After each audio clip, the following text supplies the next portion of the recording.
Saya ditanya sebagai seorang pendeta, perayaan Paskah itu adalah perayaan bagi orang Kristen atau orang Yahudi? Menarik. Kata Paskah sendiri dari bahasa Ibrani adalah Pesah, atau bahasa Aram adalah Paskah, atau Paskah dalam bahasa Yunani, yang berarti adalah dilewati atau melewati. Cerita itu berhubungan dengan bangsa Israel sebelum mereka keluar di tanah Mesir. Ada kematian daripada anak sulung daripada bangsa Mesir, dan kemudian di depan pintu rumah ada domba yang dikorbankan dan darahnya itu ditarik tanda di rumah. Malaikat maut melewati rumah daripada orang Yahudi. Tindakan itu disebut namanya Paskah atau Pesah. Jadi berarti sebenarnya kalau kita mengerti, maka perayaan Paskah adalah asli perayaan daripada orang Yahudi. Dan dalam tradisi pertanian orang Yahudi, selain mereka itu merayakan Tuhan menolong mereka dari tanah perbudakan, Tuhan juga menolong mereka dengan hasil panen mereka. Jadi hari pertama itu mereka ada namanya perjamuan, dan kemudian nanti hari ketiga yaitu hari di mana orang Kristen rayakan sebagai kebangkitan yang kita sebut namanya Paskah.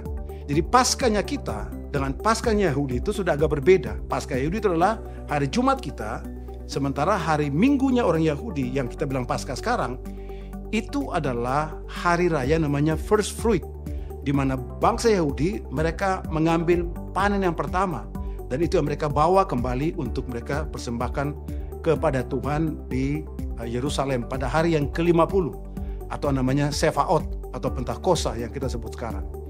Jadi berarti sebenarnya Paskah merupakan aslinya perayaan dari bangsa Israel atau bangsa Yahudi.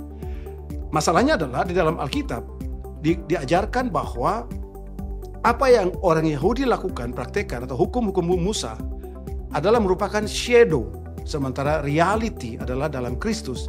Jadi Paskah yang kita rayakan kemudian adalah realitasnya, di mana ada yang mati pada hari Jumat, di mana Yesus mati sebagai domba yang dikorbankan.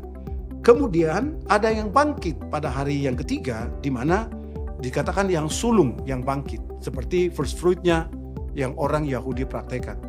Nah, kita berbeda sama mereka karena kita Paskah kita pindah ke hari Minggu, mereka Paskah dari hari Jumat mereka mempraktekannya. Nah, tetapi kalau kita tanya, sekarang bagi kita orang Kristen, ini bukan soal kata-kata Tuhan melewati, tetapi Paskah itu menjadi pesan yang sangat penting dalam kekristenan karena berhubungan dengan keselamatan. Tanpa Yesus mati dan bangkit, hari ini tidak ada iman bagi orang Kristen.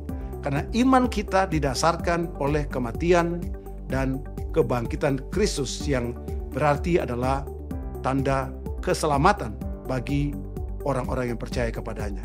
Jadi Paskah adalah perayaan orang Yahudi, tetapi orang Kristen merayakannya sebagai suatu makna simbolik bagaimana tadi shadow, sekarang realitinya ada di dalam Kristus. Kira-kira gitu jawabannya. Terima kasih.